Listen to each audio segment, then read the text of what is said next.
Hello, if you are wondering if you need to use the original keyboard, Bluetooth keyboard for Samsung Galaxy Tab S10 Plus and S10 Ultra, then the answer is no.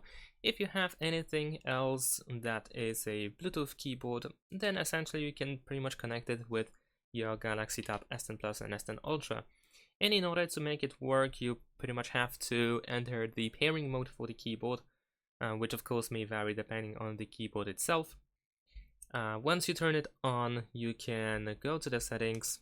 In connections, you can go to Bluetooth, and then over here you can try to find the Bluetooth keyboard here in order to try to pair these two devices together. Remember that over here in the top right corner, you can press scan one more time once it is stopped scanning in order to refresh the list if you cannot find it in the available devices.